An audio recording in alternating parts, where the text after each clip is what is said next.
Bharatiya Janata party प्रदेश कार्यालयामध्ये आयोजित या पत्रकार परिषदेमध्ये आपल्या सगळ्यांचं स्वागत। 5 राज्याच्या निवडणुकाचा निकाल आता हाती येतोय आणि अतिशय आनंदाची गोष्ट आहे की 5 पैकी 3 ठिकाणी भारतीय जनता पार्टी आणि एनडीएला स्पष्टपणे बहुमत बघायला मिळतं।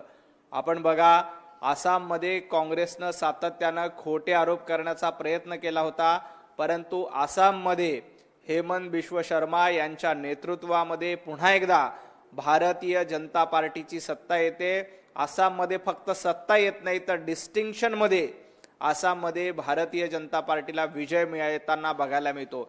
आणि सगळ्यात महत्त्वाचं म्हणजे गेल्या 15 वर्षांपासून पश्चिम बंगालमध्ये ममता दीदींची दीदीगिरी होती, ती संपुष्टात आणण्याचं काम तिथल्या कार्यकर्त्यांच्या माध्यमातून भारतीय जनता पार्टीने केलंय।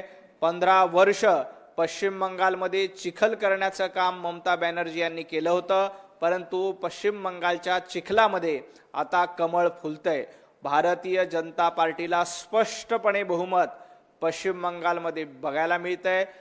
पश्चिम बंगालमध्ये ममता बॅनर्जी आणि त्यांच्या गुंडांनी ज्या पद्धतीनं दहशत माजवली होती, ती दहशत संपवण्याचं काम भारतीय जनता पार्टीच्या कार्यकर्त्यांनी, भारतीय जनता पार्टीच्या पदाधिकाऱ्यांनी केले।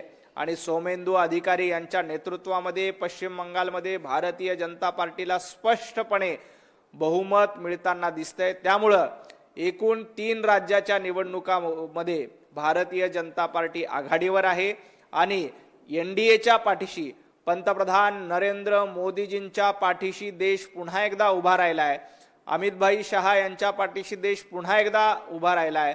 आणि सर्वात महत्त्वाचं म्हणजे आमचे राष्ट्रीय जे अध्यक्ष नितीन नवीनजी यांनी पदभार घेतल्यानंतर ही पहिली निवडणूक होती, आणि या पहिल्या निवडणुकीमध्ये 5 पैकी 3 राज्यांमध्ये भारतीय जनता पार्टी आणि एनडीएचा झेंडा फडकताना दिसतोय।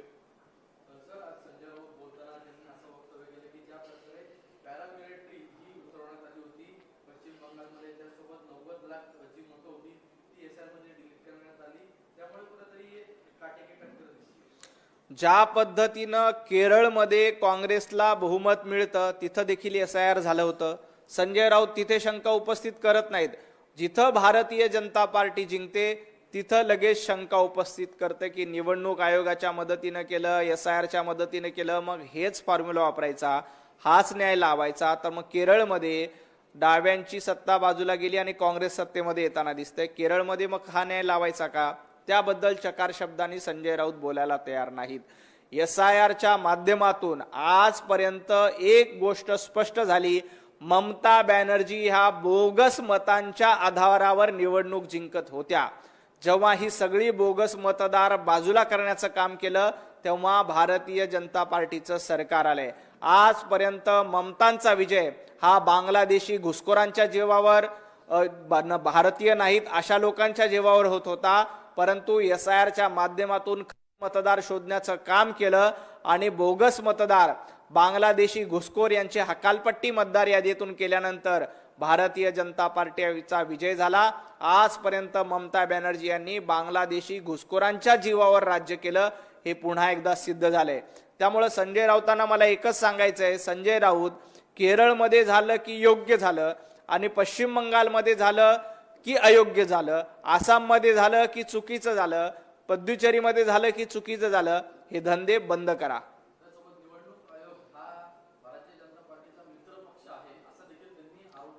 निवडणूक आयोग कुठल्याही राजकीय पक्षाचा मित्रपक्ष नसतो। निवडणूक आयोगाने त्यांची भूमिका चोखपणे बजावली। तुमची दहशत मोडून काढण्याचं काम निवडणूक आयोगाने केलंय।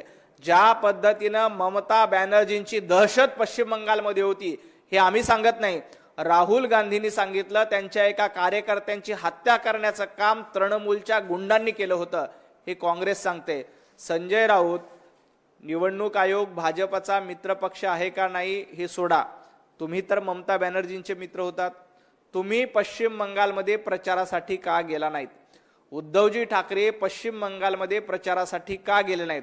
उद्धवजी ठाकरे आणि संजय राऊत यांनी ममता बॅनर्जीसाठी जर का सभा घेतल्या असत्या तर ममता बॅनर्जींच्या जागा अजून घटल्या असत्या आणि भाजपच्या जागा वाढल्या असत्या, भारतीय जनता पार्टीला अजून अधिकचं बहुमत पश्चिम बंगालमध्ये उद्धवजी ठाकरे आणि संजय राऊत गेले असते तर मिळालं असतं.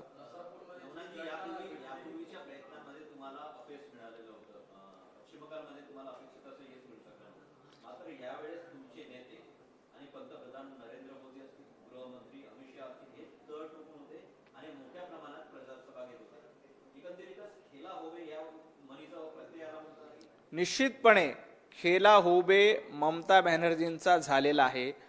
आम्ही याच्या आधी 77 जागांवर निवडणूक लढली, 77 जागी गेल्या वेळेला आम्ही जिंकलो आणि आम्ही निवडणूक हारल्यानंतर देखील मागे पुढे बघितलं नाही. पश्चिम बंगालच्या कार्यकर्त्यांना बळ देण्याचं काम भारतीय जनता पार्टीने गेल्या 5 वर्षात केलं. आपण बघा, गेल्या 5 वर्षामध्ये ममता बॅनर्जींच्या कार्यकर्त्यांनी भारतीय जनता पार्टीच्या कार्यकर्त्यांचा अतोनात छळ केला. मोठ्या प्रमाणात गुंडगिरी करणं, मारहाण करणं असे अनेक प्रकार करून गुंडांच्या करवी सत्ता चालवण्याचं काम ममता बॅनर्जींनी केलं. आम्ही त्या 77 आमदारांना बळ दिलं. आपण बघा, निवडणुकीच्या काळामध्ये स्वतः पंतप्रधान नरेंद्र मोदीजी तिथे प्रचाराला उतरले. अमित भाई शाह जवळपास 20-22 दिवस पश्चिम बंगालमध्ये ठाण मांडून होते आणि कार्यकर्त्यांच्या पाठीशी उभा राहणारा पक्ष कोण असेल तर भारतीय जनता पार्टी पक्ष आहे. संजय राऊत किंवा उद्धवजी ठाकरेंसारखं तुम्ही लढा आम्ही कपडे सांभाळतो हे भारतीय जनता पार्टीचं धोरण नाही. आम्ही कार्यकर्त्यांच्या खांद्याला खांदा लावून मैदानामध्ये उतरतो, लढतो आणि जिंकतो. उद्धवजी ठाकरे निवडणुकीमध्ये घरात बसून होते. संजय राऊत महापालिका जिल्हा परिषदेच्या निवडणुकाल तुम्ही कार्यकर्त्यांना वाऱ्यावर सोडलं. एकाही कार्यकर्त्याच्या निवडणुकीमध्ये प्रचाराला जाण्याचं काम ना उद्धवजीनं केलं, ना संजय राऊतांनी केलं, ना आदित्य ठाकरेंनी केलं. स्वतः घरामध्ये बसले, हम आपके कपडे संभालते आप लढो, हे तुमचं धोरण आहे. भारतीय जनता पार्टीचं धोरण कार्यकर्त्यांच्या खांद्याला खांदा लावून उभं राहणं आहे. म्हणून 15 वर्ष ममता बॅनर्जींची सत्ता होती, ती खालसा करण्याचं काम तिथल्या जनतेने केलंय आणि जनतेनं पंतप्रधान नरेंद्र मोदीजींना पुन्हा एकदा आशीर्वाद दिलेत. आता पश्चिम बंगालमध्ये आम्ही सरकार स्थापन करू आणि जनतेची सेवा करू.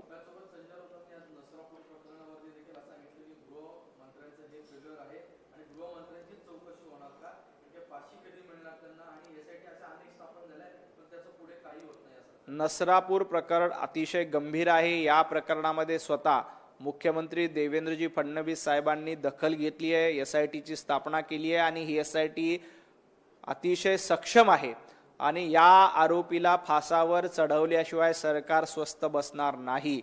आरोपीनं अतिशय घृणास्पद असं कृत्य केलंय.